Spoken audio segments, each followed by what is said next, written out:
कितने समय तक टिक पाएंगे पुतिन, जहां वाशिंगटन के पास है यूएस में खूब गरजे जेलेंस्की। प्रधानमंत्री नरेंद्र मोदी के रूस दौरों को लेकर तीखी प्रतिक्रिया के यूक्रेन के राष्ट्रपति वोलोदिमीर जेलेंस्की इस समय अमेरिका में हैं। वह वाशिंगटन में नॉर्थ अटलांटिक ट्रीटी ऑर्गेनाइजेशन की बैठक में हिस्सा लेने वहां पहुंचे हैं। ऐसे में उन्होंने रोनाल्ड रीगन इंस्टीट्यूट के मंच से कई अहम बातें कही।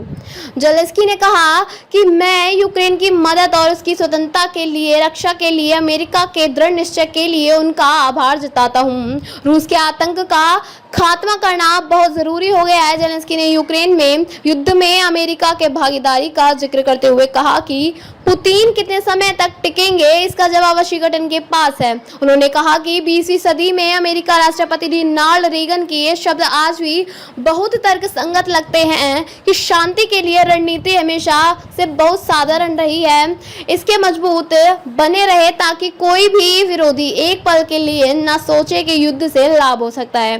जेलेंस्की ने कहा कि रीगन ने 1988 में नाटो की स्ट्रेटजी को लेकर यह बात कही थी। ऐसे में वाशिंगटन ने नाटो समिति के पूर्व संध्या पर उनकी बातों को दोहराना प्रतीकात्मक है, लेकिन अब यह समय के गुजरने के साथ साथ ज्यादा से ज्यादा लोग राष्ट्रपति रीगन की इन बातों से इत्तेफाक रख रहे हैं। उन्होंने कहा कि ये शब्द अमेरिका के बारे में है, अमेरिका जिसे दुनिया महत्व देती है। रीगन ने ये भाषण 23 फरवरी 1988 को दिया था। इसके बाद आई 24 फरवरी की तारीख, लेकिन एक अलग युग में 24 फरवरी 2022 को रूस ने हमारी क्षेत्रीय अखंडता का उल्लंघन कर हम पर हमला किया था। उन्होंने कहा कि लेकिन हमने ऐसा सोचना कब से शुरू कर दिया कि कोई भी कदम उठाने से बेहतर देरी करना है या जीत से बेहतर आशंक समाधान है, और ऐसा कब लगने लगा कि आज़ादी की वकालत करना कथित तौर पर असुरक्षित है या पूरी दुनिया को ब्लैकमेल करने के लिए पुतिन को सबक सिखाते से कथित तौर पर कोई फायदा नहीं होगा। जेलेंस्की ने कहा कि दुनिया अमेरिका के बिना सुरक्षित नहीं हो सकती। दुनिया भर के मामलों की परवाह किए बगैर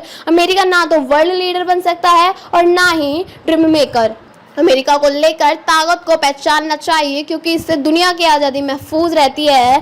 इस वजह से दुनिया अमेरिका को तरजीह देती है, क्योंकि क्या अमेरिका हाथ पर हाथ रखकर नहीं बैठता। उन्होंने कहा कि हमें मई जून में बड़ी जीत मिली थी। हमने रूस की सेना को यूक्रेन के दूसरे सबसे बड़े शहर खार्किव में घुसने से रोक दिया था। हमारे लोग की बहादुरी और रूस में सैन्य ठिकानों पर हमला करने की अमेरिका की मंजूरी से ये मुमकिन हो सका। मैं इसके लिए राष्ट्रपति बाइडेन का आभारी हूँ। सत्ता में कितना टिक सकेंगे पुतिन, लेकिन पुतिन सत्ता में कितना टिकेंगे, इसका जवाब अमेरिका के पास है। इसका जवाब आपके नेतृत्व, आपके एक्शन, आपकी पसंद, आपके कदम उठाने के, आपके फैसले पर निर्भर करता है। नाटो समिति में कड़े फैसले के लिए जाने की जरूरत है और हम उनका इंतजार कर रहे हैं। 75 सालों तक यूरोप के लोग आश्वस्त हो सके थे कि नाटो के बीच मतभेद से कोई फर्क नहीं पड़ता। दशकों तक दुनिया क्षेत्रीय अखंडता के सिद्धांतों पर निर्भर रहा है। क्या ये सिद्धांत अभी भी बने हुए हैं?